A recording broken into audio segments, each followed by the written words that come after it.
Hey Aditya, how are you? Hi, Jamie. I'm doing good. Thank you. How are you? Yeah, very good, very good. Well, thank you so much for taking the time to join this series of Sentientist conversations. And I'm very pleased to hear you've been listening to quite a few of them already. So thank you for being a listener. And it's great to have you as a guest. So, as you well know, it's a series of conversations about what I think of as the two deepest and most important philosophical questions: what's real? How can we best understand the universe, and what matters morally? And I'm talking from a biased perspective, of course, because I think I already have at least part of the answer in this worldview called sentientism. And it's very simple, but it basically says when it comes to thinking about what's real, we should use a naturalistic approach based on evidence and reason. And when it comes to thinking about what matters morally, we should set our moral consideration based on sentience, the capacity to experience suffering or flourishing. So any entity that can feel those things or experience those things, we should have compassion for, hence evidence, reason, and compassion. But in these conversations, I'm talking to people who disagree with and agree with that philosophy. So it'll be fascinating to understand your personal story and what you work on now as well. But before we get to those questions, how would you best introduce yourself and your work? Sure. I work currently as an outreach coordinator in animal ethics. And apart from that, I'm also pursuing an animal protection law in India at the National Legal Studies Research Institute. Apart from that, I've been into animal advocacy in India since the past 7 years. I've been into grassroots local animal rights activism and also working and volunteering with a lot of animal organizations in the country. So yeah, that's something which I'm really passionate about, speaking up and doing animal advocacy, and that's where my main focus lies. Brilliant, thank you. And it'll be fascinating to return to that later on because I guess I've had quite a sort of UK, US, Australasian, maybe European bias to many of our guests. So it would be great to dig into some of the particular challenges in doing your type of campaigning work in India too. So the first question we like to ask is that one about what's real. So for many of my guests, that's a story about whether they grew up in a spiritual, supernatural, religious context, or one that was more agnostic, atheistic, naturalistic originally, and how that's changed through the course of their life, if it has. So yeah, you can wind the clock back as far as it'd be fascinating to know your story on that side of philosophy. So I grew up in a family that practices Hinduism, and I was vegetarian since the time I was born. Like my whole family is vegetarian. So the specific school of thought followed by our community was called Vedanta School of Indian Philosophy. That roughly translates to dualistic theism, where there are two broad planes of existence, one of the supernatural universe and one of the one which we are living in. So broadly, among our community was grounded in something called dharma, which is a set of duties or virtues that we are supposed to follow for the right way of living. So this influenced me when I was young, and the ideas of the universe was something I got inspired through this tradition. But slowly, as I got into my adolescence, I started exploring other forms of spirituality. This mainly happened after I got into animal advocacy, where I noticed that veganism was in direct conflict with the culture that I grew up in. For example, there is a huge consumption of dairy products, even though the cows suffer during the whole process of exploiting them for milk. So when I noticed this contradiction and I tried to explore it more, I noticed there was some form of inconsistency in the whole line of reasoning. And that's where I started exploring other forms of thought process, which align more with my values. I explored a little bit into Buddhism, and then I explored also this thinker called Jiddu Krishnamurti, who calls for rejection of tradition and culture and embracing rationalist school of thought. And he was also a proponent of natural way of thinking. So his readings really inspired me. And since then, I've been focusing more on evidence-based reasoning. And yeah, that's a brief of how my philosophy of life has evolved through childhood. Yeah. That's great. Thank you.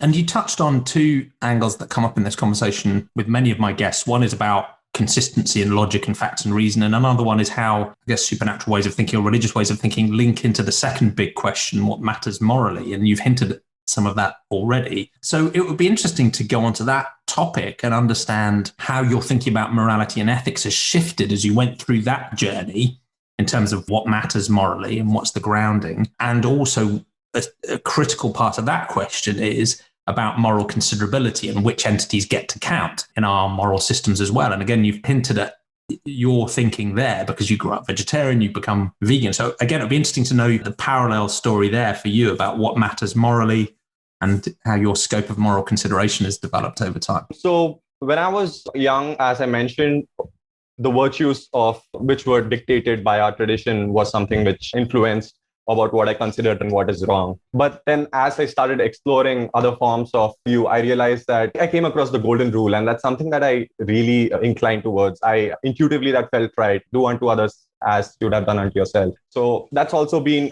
mentioned many times in different Hindu texts, like Bhagavad Gita, for example, where they talk about treating other people as you would, treating other living beings as you would treat yourself. As you would want to be treated. And so that's something which I considered as my de facto thumb rule when I was interacting with other people. But then as I started exploring more about what is moral consideration and which beings warrant our moral consideration, I came across, as we get into animal rights community, we get familiar with sentience. In the beginning, that was a very broad concept for me. I didn't have a specific understanding of it. But then as I started exploring more and more, I realized that what is baseline relevant is if beings can be harmed by our actions, if our actions have consequences on them. A stone wouldn't feel any consequences if we kick the stone, but any sentient being has the experience of pain or suffering whenever we interact with them in a negative way. Or pleasure when we interact with them in a positive way. So usually I used to just consider humans inside my moral circle. But when I adopted a dog, that's when my whole worldview shifted. I grew up vegetarian, but my connection with animals was not still that strong. So as you grew up vegetarian, was that just because that was part of the tradition and the culture and the religious practice? It wasn't necessarily motivated by a compassion for farmed animals or non-humans. Is that fair to say? Yeah, so I think that's fair to say. Most of the vegetarians in the country, there are some central tenets in the Indian religions like Jainism, Hinduism, and Buddhism, which call for ahimsa and anicca, which is non-violence and not causing harm.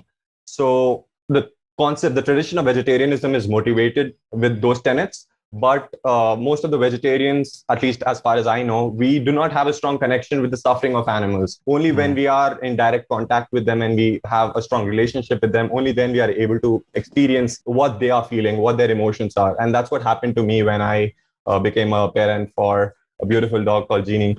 And she introduced me to the rich world of animals. And that's how I started easing into the experiences that animals undergo. And that was, I think, the changing point for me when I started exploring more about how other non-human animals experience life. And the concept of sentience just helped me understand better how different non-human animals have the same kind of experience of harm and pleasure, and how that relates to us. So I think my morality, and I think what really matters is the capacity to feel pain or pleasure. And right now, I think that is what needs to be talked about from an impartial perspective. Sentience is what matters. Yeah, thank you. And was that a quick process, as you said, when you were spending time with Ginny and recognizing the perspective of a non-human? And I guess that's partly an intellectual process, but it's also an emotional process of just recognizing that they have a perspective that matters. Was that quite a quick process for you, or was it something that took a longer period of time to work through? I think it was a more gradual process where it started off slowly, where I started recognizing her capacities, and then slowly I started realizing my relationship with her and how that gradually changed. I think it definitely was a gradual shift of thought process. And then once I extended my moral circle to her and to dogs in general, and then I started noticing that even other farm animals or other animals possess the same capacities for pleasure or pain. And that's when it was like, a shocking revelation. At least it was a gradual revelation, right? That the relationship I'm having with other animals is completely unethical. For example, me consuming milk is harming a cow. Even though I'm separated through a distance, the pain and the suffering that cow is undergoing for me to get milk is still very much real. And that's how slowly I came across veganism, and I came across the literature about animal rights and how animals undergo pain. Animal liberation was, again, a very useful resource, which helped me change my perspective as well. So it was a gradual process. And as I mentioned, I guess even my upbringing with the vegetarianism made it easier for me to this kind of worldview. Yeah. Why do you think you went from caring about Jeannie and companion animals to recognizing the implications for farmed animals? Because most people on the planet who stop there, they absolutely do have this identification with companion animals. They know they experience suffering and joy and pleasure and pain. That means something very important to them. And I think most people who have companion animals, or certainly many of them, really think of them as family members in a very rich and powerful way. But as we know, most people in our society stop there and just don't see what to you and me is blindingly obvious, that the cow and the chicken and the pig and the fish have a very similar sort of range of experiences and should matter the same way. Do you have a sense of why you went to that next stage? Yeah, that was actually a very confusing time. On one hand, you do recognize that other animals, for example, I noticed Jeannie, whenever there were fireworks, she used to hide under the bed, and there was constant trauma that she used to face. And I used to empathize with her, because whenever there were fireworks, I used to feel the same stress that she's feeling. Yeah. And there's poultry farms outside, and there's poultry shops, and there's street dogs outside which are suffering. And I've been acclimatized to this throughout my childhood. And now all of a sudden, I had to rethink the whole paradigm. I had to go out and look at these chickens, and I would see these hens stuffed inside a cage, and I would have this feeling of, it was a very confusing moment when you realize that all that you've been taught throughout your life is wrong, because everyone's turning a blind eye to those hens. And that's when I started rethinking the whole thought process. I realized that something is fundamentally wrong with the way the attitude that we are having towards these non-human animals. And speciesism, when I learned about speciesism, everything fell into perspective. It made sense about how it's so much similar to racism or sexism, where we are arbitrarily discriminating against these non-human species. And that's how I started evolving. My thought process started evolving, and I got into the animal rights movement, and I started doing outreach and having conversations with the public. And then I realized the many cognitive biases that I myself had. One is the status quo bias, which was very influential in me not acting towards this new revelation that I had. So it was a slow process. And I think what fundamentally changed my perspective was recognizing that these hens, these fishes, these cows are undergoing the same experience of suffering and trauma that the Jeannie was undergoing. So I think this really shaped how I was thinking about the relationship that we had with non-human animals. Yeah, thank you. And did the transition from vegetarian to vegan, was that practically or socially challenging, or was it easier because people around you were already vegetarian? That wasn't such a big step. I would say it was relatively easier for me to go vegan from vegetarian because my body is adapted to not having meat, at least. With dairy products, it was easier to replace paneer with tofu or milk with soya milk. Yeah. And it was an easy process. And also, I think socially, it was a little bit challenging. There's a lot of dynamics, political and cultural dynamics surrounding food in India, surrounding vegetarianism and how it relates to one's socioeconomic standing, etc.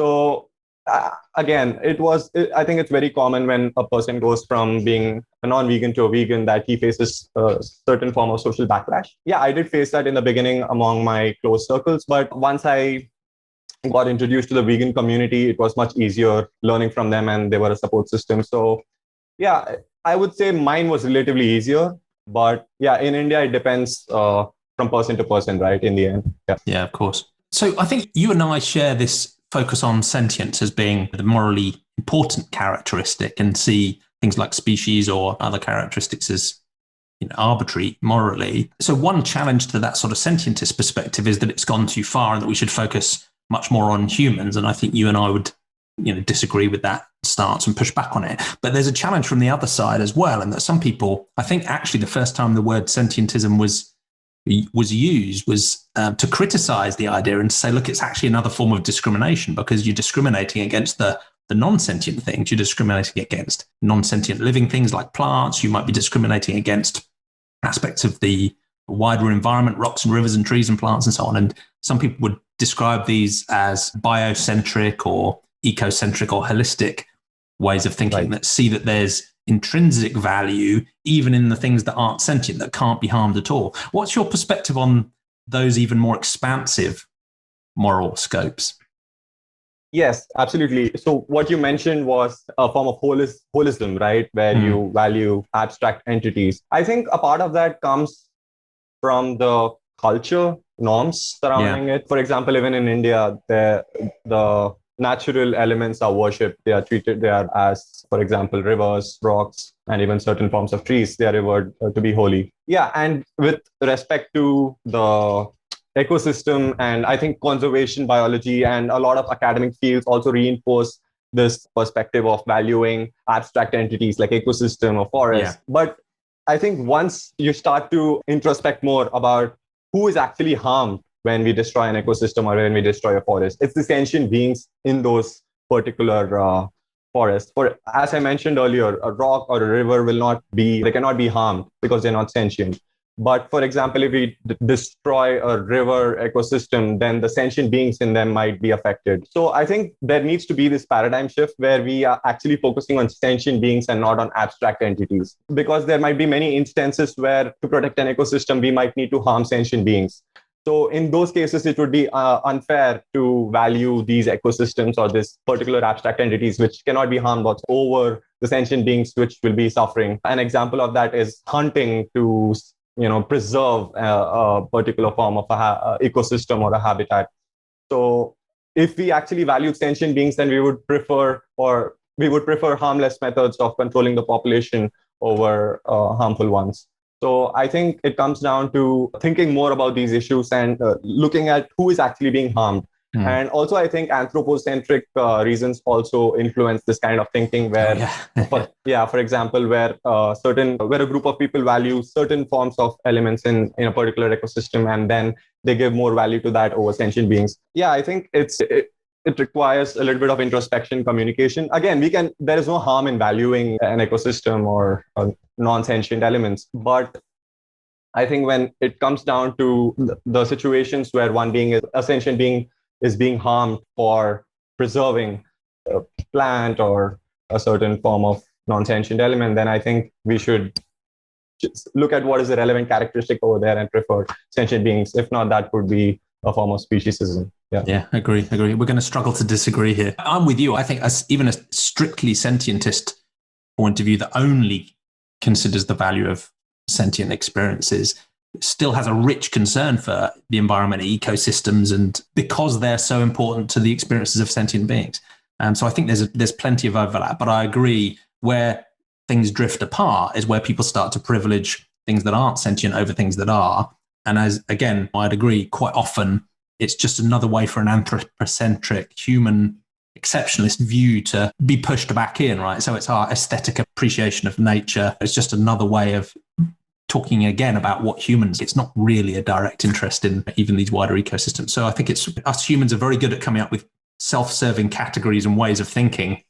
It's good for us to be skeptical of our own motivations, and certainly the wider environmental movement is, I think, guilty of quite a bit of that. I've also noticed that when I'm having conversations with people about extending moral consideration to sentient beings, they come up with certain justifications. Sentient beings are not intelligent as human beings, the other non-human animals. For example, a hen or a fish is not as intelligent as a human being, or I share closer relationship with my dog. So that would warrant that I only extend moral consideration to my dog and not to the other non-human animals that are suffering. And I think these justifications don't work out under scrutiny. For example, a hen which is suffering in a factory farm is suffering as much as your dog. And when we accept the veil of ignorance, right, when we give impartial consideration to all sentient beings, then you cannot justify ignoring the interests of a hen just because you do not share a relationship with it.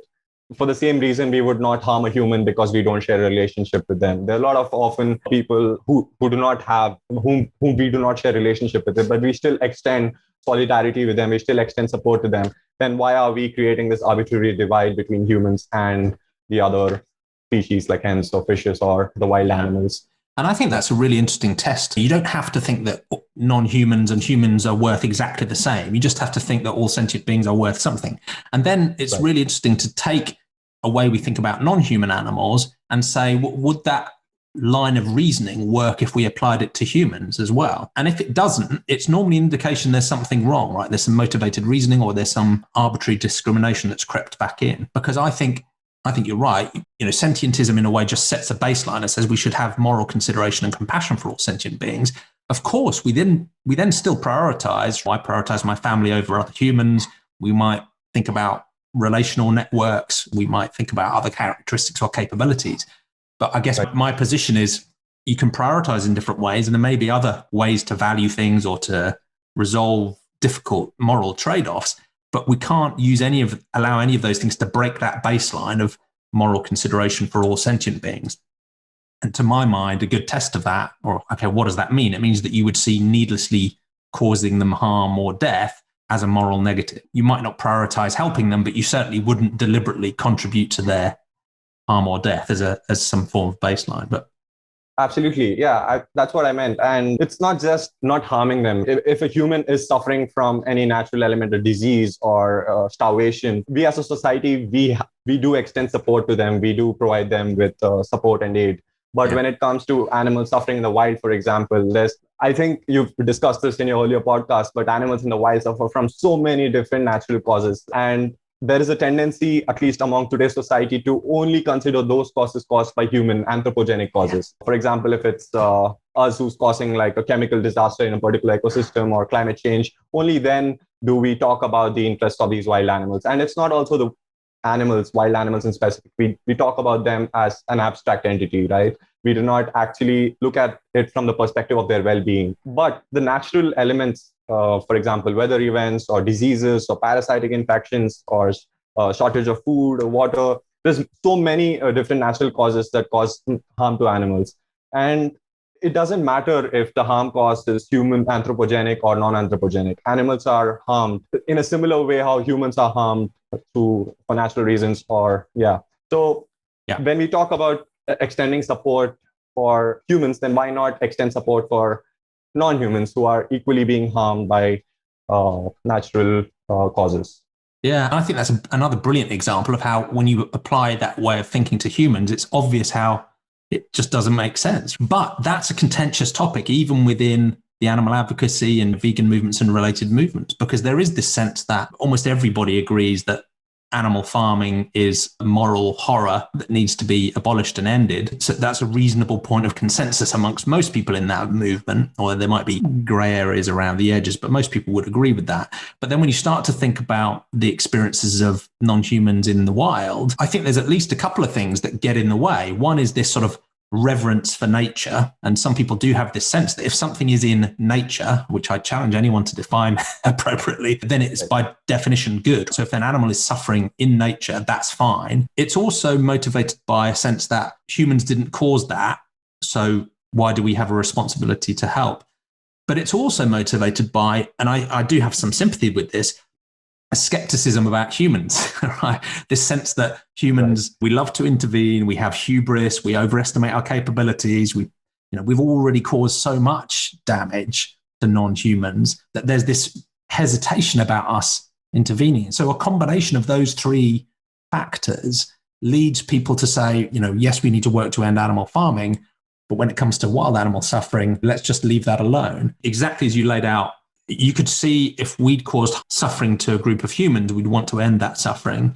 But if humans have been subject to a natural disaster or a famine that wasn't caused by humans, we wouldn't hesitate to help. We wouldn't say, well, that wasn't human caused, so let's just step back and watch because it's natural. So I agree. It's another area where you can see that contrast in positions.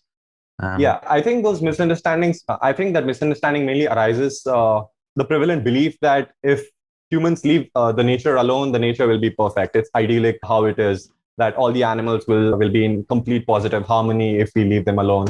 But I think what needs to be done is to expose this policy that nature is perfect and idyllic. I think a lot of animal advocates are unaware that the prevalent form of reproductive strategies in the wild is where a single individual gives birth to a single individual of majority of species give birth to many offsprings, out of which very few end up surviving. For example, a bullfrog gives birth to approximately 20,000 tadpoles, out of which most of the times very few end up surviving, less than 1%. So we can imagine the rest 99% of them dying of predation, parasitic infections, starvation.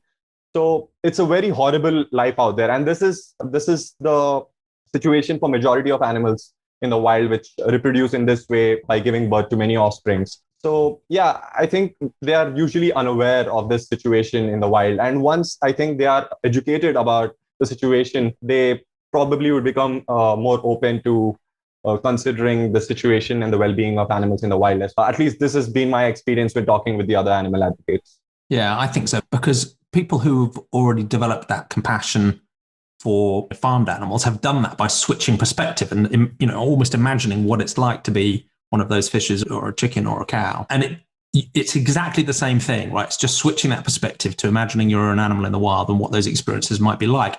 And the compassion has to flow. It has to, you have to make that link. So I think you're right. As people have that understanding, hopefully it's something that people's eyes will be opened up to. And obviously your work at Animal Ethics is absolutely central to that. And that's where it might be interesting to come on to the final section of the conversation, really, which is about the future. So in a way, you and many of my guests are in a slightly odd position, because I think we share a sort of roughly naturalistic approach to trying to understand the world. And we share a recognition that all sentient experiences are morally salient and we should have compassion for all sentient beings. And in a sense, many people around the world would agree with us in one sense, but in other senses, they do have ways of thinking about reality that, you know, largely are based on fabrications. And even if in theory they say, you know, yes, we care about the suffering of humans and non-humans, they act in ways that directly cause catastrophic suffering or certainly ignore it. So in that sense, I'm interested in my guest's perspective about the future. So one way of asking that question is, if we imagined a more utopian future where, you know, 7.8 billion humans would take a more naturalistic and a more sentientist approach to the world, what could that more utopian future look like for humans, for farmed animals, for wild animals, but also more pragmatically, what the sort of programs of change and the campaigns that we can drive now to try and move us towards a better world? So there's a very crazily broad question. I should let you. Yeah, definitely. And I think this is a very important question in a sense of how we want to envision our future, in which path we want to go forward. And when we consider it from the aspect of suffering, then things can go dystopian in many ways. Yeah. And as we are seeing right now, that insect farming is being adopted largely because of concern for climate change, environment, or to reduce the costs of raising animals for food. So there are many ways in which it can go bad. For example, if speciesist attitudes are not tackled right now, and if speciesism progresses into long term, then we can imagine how things can take a very wrong turn. For example, we are planning to go colonize other planets. And if we take the wild animals along with us and rewild the other planets as well, so we can imagine that we are just carrying the suffering from one planet onto other planets, and the magnanimity of suffering will just keep increasing again through these interventions if speciesism is not tackled. And similarly, if insect farming is accepted by the society, then it can carry on as well. So I think fundamentally, speciesism needs to be tackled, and moral consideration for all sentient beings needs to be conveyed to the public and to the institutions. And only then I think we will notice any sort of positive future. Because if we just consider humans and the future that humans will have, then I think we would be very short-sighted and we would be ignoring the vast amounts of suffering that other sentient beings are undergoing. And it's not just biological entities that can undergo suffering, right? Maybe in the future, if we are not giving enough moral value to the suffering of other sentient beings, it can also be artificially sentient beings which are functionally conscious and can feel pleasure and pain. Even they can undergo suffering. If we are instantiating many such beings, or if we are uploading the minds of wild animals onto these artificial systems, then we would just be increasing the amount of suffering in the world by unimaginable amounts. So yeah. I think for me, a utopian future would be where speciesism does not exist and where we extend moral consideration to all sentient beings. Yes, and definitely technology can help us tread on a positive path, but technology is a double-edged sword. It can either take the scenario to a very grim reality, or it can take us to a positive one. Yeah. And there's some interesting thinkers at the moment talking about how, you know, technological innovation by itself isn't a good or a bad thing. There's a need for moral innovation and moral development that runs in parallel, and development of our own wisdom. And there's a danger that if our technological innovation goes faster than the development of our own values and our own moral systems, we know where those can end. And it would be ironic that just at the point as we're starting to recognize the horror of traditional animal farming, for example, we might be generating the next waves of other types of suffering, whether that be insect farming or even non-biological eventually. So I think you're right. I think it's not a question of just addressing the problems we've created today. We need a fundamental moral baseline stop us creating the problems of the future as well. And you mentioned insect farming as an interesting topic, because again, that's another frustration. If you don't have that moral framing in the right place, there's a danger that you look at climate change, you look at traditional animal farming, and you immediately jump to something like insect farming to say it's less environmentally damaging, it's an alternative source of protein. Presumably these beings are much simpler, so they don't suffer in the same way. There's an answer. But there's a risk there that we're causing the suffering and death of quadrillions of additional sentient beings. What's your sense about, I guess, the boundaries of sentience and how we should treat those areas? Because my sense is that sentience really is a class of biologically evolved information processing at the moment. So it's very rich and it's various. And I can imagine that there are different degrees of sentience, if you like. So when you get to the very simplest animals, maybe some of the invertebrates, or a sea sponge doesn't even have a nervous system at all, as far as I'm aware. You could argue they either have minimal sentience, or maybe even none at all. What's your sense about how we should handle those areas with simpler animals? That's a very interesting question. And I think we should update our beliefs with the progress in science, with what we've explored so far. And I think right now, the consensus is that centralization of structures is necessary for any form of sentience to arise. Regarding your question about different animals might have different intensities of pain and pleasure, I think I'm agnostic on that point, because it might as well be the case that invertebrates experience more suffering than humans because they experience time much faster. They experience, so even a 1 second of pain could be much higher than what a human being. It could almost be like a compressed experience with more experience per second. Exactly. So the frames of experience is much faster for a housefly, for example. Yeah, as you said, it could be compressed. The amount of suffering and pain could be compressed. It's difficult to know for sure what their experience is, but we can have some estimates based on their behavior or based on what kind of preferences they have for different situations. And I think what matters here is the capacity to feel pleasure or pain. It's not the intensity as such. And at least when we are comparing this, intensity can be a deciding factor, but that should not be the only factor that we take into consideration. And I think the solution lies in promoting concern for all sentient beings, not just the ones that experience more suffering and less suffering, mainly because of the fact that we don't know how much suffering that do these beings undergo. Yeah, I agree. And I definitely with that. And I think it is a question of following the science. Honestly, it's always incomplete. It's always provisional. We're always learning more. But given the critical importance of the decisions we're taking here, I'd suggest that we also need to be prudent as well. In general, give entities the benefit of the doubt if we're not sure, rather than just assuming conveniently for us that these things are not sentient. You make an important point there around intensity as well, because some people will say, look, humans, for example, feel a much richer, more intense degree of suffering or flourishing because of our more advanced capability or our neuron density or our brain size or whatever. And maybe, but humans also have a capacity to mitigate our own suffering in ways that may not be available to some of the other animals as well. We can meditate, we understand context. I understand that the pain from my training is something I want to do because I'm trying to achieve something else. And maybe with some of the simpler animals, they don't have those additional capabilities that enable them to mitigate their own suffering. So to your point, for a variety of reasons, it's possible that their suffering could be, as intense or worse than those of humans. We need to be, again, it just leads me back to this idea of being prudent. And with something like insect farming, haven't these people heard of plants, right? We have better, lower risk alternatives already available to us all. Yeah, so that's my other frustration. There seems to be this temptation to jump to some other solution that involves killing on a massive scale where, we really don't need to.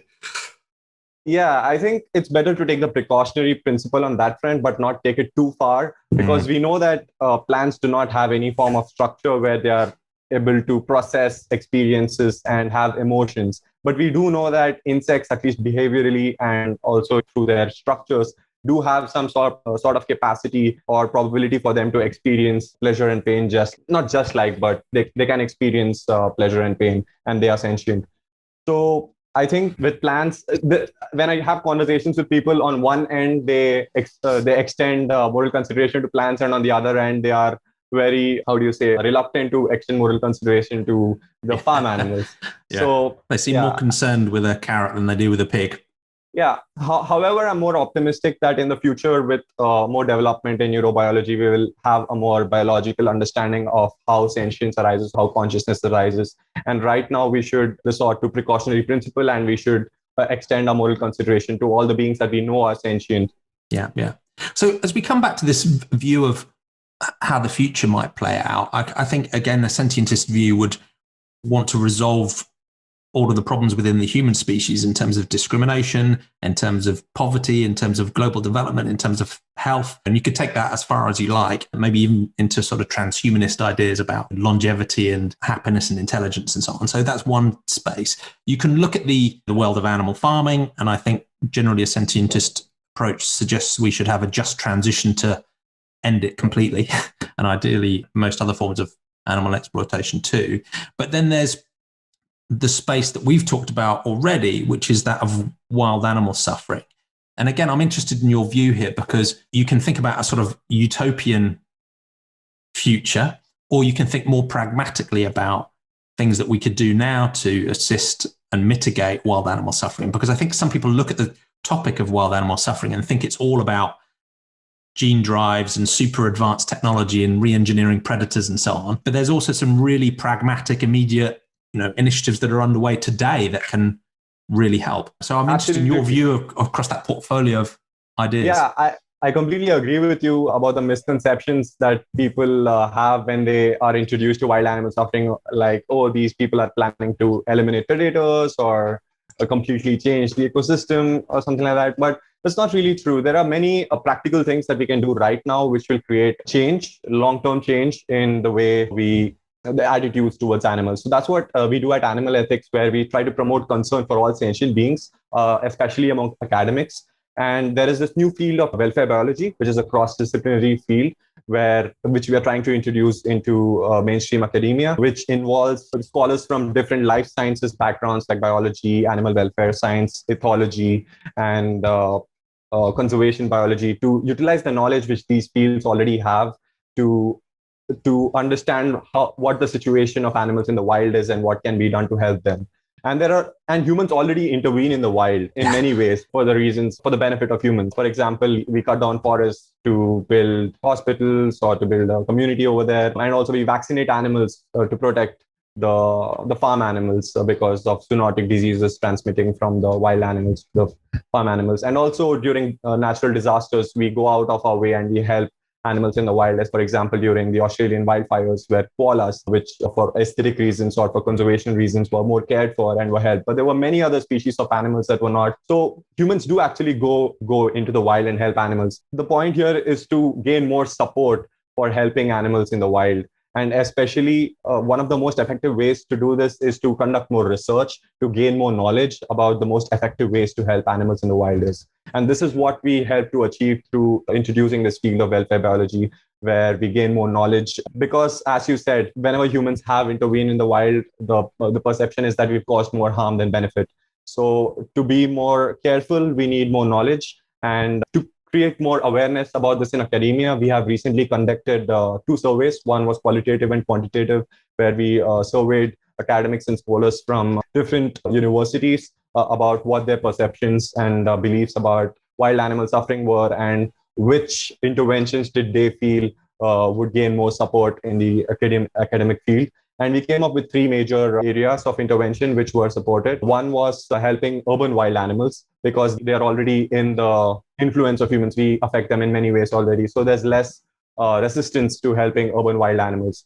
And so this was the first one. And the second one was vaccinating animals in the wild. This was also because it helps humans and the animals we farm. But again, vaccinating animals also benefits the animals in the wild as well as humans. And the third one was helping animals that are affected by adverse weather events, floods, thunderstorms. So these were the 3 main areas of interventions we saw were widely accepted. And we believe that right now, our theory of change is that what we need to do right now is to gain more support from the general public, the animal advocates, as well as importantly, the academic, to create more concern for sentient beings. And this can only happen when we can change policies from focusing on environment as abstract entity to sentient beings, to individual sentient beings. And to do this, we need more credible scientists, credible research from scientists in the academic field, from the respected fields. So to do this, we are conducting more research, and we are encouraging more research and funding more research into welfare biology, in the hope that this will help increase the concern in the academic field for the suffering that animals in the wild undergo.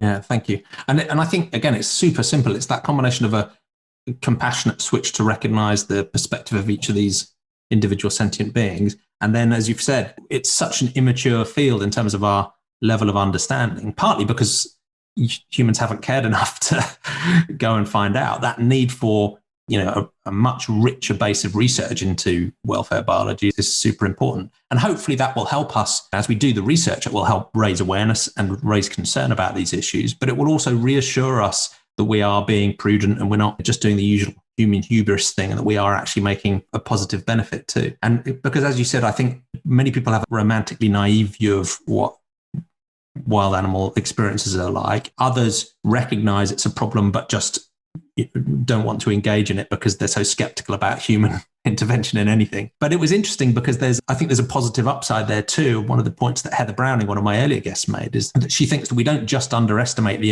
the degree and intensity and scale of wild animal suffering. We probably also underestimate the degree and intensity and range of flourishing in the wild as well, and that many wild animals have a range of rich positive experiences with family and existence as well. So that was an interesting point to me, because it was almost as if maybe we're underestimating the valence of their experience in total, not just the suffering.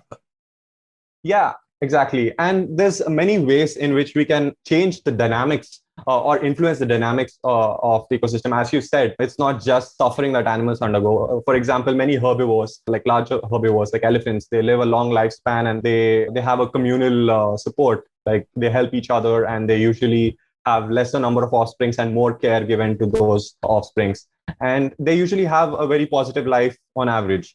So we can encourage, and also elephants consume a lot of biomass, which reduces the number of invertebrates which give birth to many offsprings and have a life history which involves a lot of suffering and less pleasure. Yeah, we can definitely find ways of helping animals where we are not viewed as very invasive, but rather a more softer approach, where we are respecting the flourishing experiences of wild animals while helping the animals that are suffering. Yeah, makes sense. And I think that welfare biology and that sort of sentience-focused perspective also helps us consider how we're responding to environmental and climate change challenges as well. So one of the obvious things people will push for in a climate change context and in environmental context is they'll say, look, if we can wind down animal farming, we could free up almost 2/3 of agricultural land, because plant agriculture is so much more efficient in terms of nutrient and calorie density. And then we can use that remaining agricultural land to rewild. And I think a wild animal suffering lens on that opportunity is important too, because we need to think about what sort of ecosystems are we rewilding, and what's the suffering density, and what's the experience of animals like in those environments. Right. That's a very valid point. Yeah. Sorry. But I guess I don't know the answer to that, but at least considering that perspective, are there shorter trophic chains? What's the nature of the experience of the different animals in those environments? At least should be a consideration. There should be a compassionate moral lens on those challenges as well, not just seeing rewilding as just an obvious good that we should just push ahead and do. Exactly. So I think when the rewilding is being done, the focus is on bringing back the ecological processes of a particular ecosystem. And as you mentioned, it could involve longer trophic chains where more animals suffer. But we're not sure. We need more knowledge and more knowledge about how animals suffer in different forms of ecosystems. So I think a useful opportunity, as you mentioned, on that front is finding out which form of rewilding causes more suffering, and trying to find out which ecosystem to rewild to, or which ecological processes to bring back based on the amount of suffering that will prevail in different scenarios.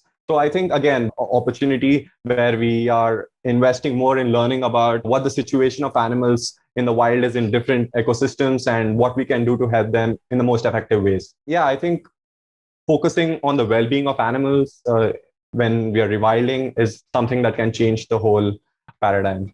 Yeah, thank you. And again, back to that central need for more research and deepening our own understanding, so we know what the best way forward is. Yeah, thank you. That's an inspiring vision for a better potential future from all sorts of different lenses. Are there other things you'd like to layer into the conversation before we wrap up? Or yes, so something which I would encourage people to do is to have more conversations regarding speciesism and wild animal suffering, especially animal advocates. I'm aware that a lot of your audience are animal advocates. So I would encourage people to have conversations with people regarding speciesism, anti-speciesism, and wild animal suffering, because I think sentientism and anti-speciesism are overlap with each other, and we can utilize this framework of anti-speciesism to create more awareness, not just for farm animals, because I see that in the movement there is more attention given to farm animals. We can use the same resources to also advocate for recognizing the interests of animals in the wild, and I don't think that will really take away a lot from the movement as such, but that will just increase the scope of our concern and will reduce the amount of biases, which will be positive in the long run. Yeah, I agree. It's an important message. And I agree. I think the anti-speciesist way of thinking and the sentientist way of thinking are very complementary, because anti-speciesism is saying species categories aren't morally relevant, whereas sentientism is saying what is morally relevant is sentience. And that's how you cut through not just species, but even in the human world, right? Race, caste, gender, sexuality, these things aren't morally salient characteristics, right? What matters is that we are all sentient. And I also agree, my tendency is a little bit naively optimistic here as well, but I also agree that I think considering the challenges of wild animal suffering more directly and as a priority will only have a positive knock-on impact to our work with animal farming and other forms of human-animal exploitation too. I think just having that consistent moral baseline helps us improve on every front. I don't think it's really a trade-off where one wins or one loses. I think we can push on all fronts more consistently. Yeah, if people are interested in learning more about wild animal suffering, I would strongly recommend the wild animal suffering video course that we've released on a YouTube channel, which covers it in much more depth. Yeah. So if people look for the Animal Ethics YouTube channel, and there's a course on wild animal suffering, and it's really beautifully done because it's not academic. You don't have to have prior knowledge. You can literally just start and run through the course. It's a real eye-opener. Yeah. The focus is on giving the viewer complete introduction about this issue, and also introducing ways in which they can contribute in solving this issue. And apart from that, we have also translated our website into 8 different languages, because we've noticed that one major obstacle in conveying this information is that it's usually in English, and a huge part of different continents do not speak English, for example, in Asia. So we've translated our content into different languages. So sharing this information and creating more conversations surrounding this, I think, is one of the most effective ways in which we can bring about this long-term change which we envision of an anti-speciesist role. That's great. Thank you. So I'll include links to the YouTube course in the show notes and to the Animal Ethics site, of course, as well. And people can look for their preferred language. Do you do social media as well? Are there ways people can follow you and your work personally? Or I'm not very active on social media. You're probably a wise man. Yeah, I used to have a Medium, but I stopped being super active there. But yeah, I would recommend. My views are completely aligned with the content that Animal Ethics posts. So you can as well follow the Animal Ethics channel as well. That's great. We'll point people there. It's been a real pleasure to talk to Aditya. Thank you so much. It's been fascinating to hear your own personal story and your vision for a better future for all sentient beings. So thank you. Thank you so much, Jamie. Have a good day. Take care.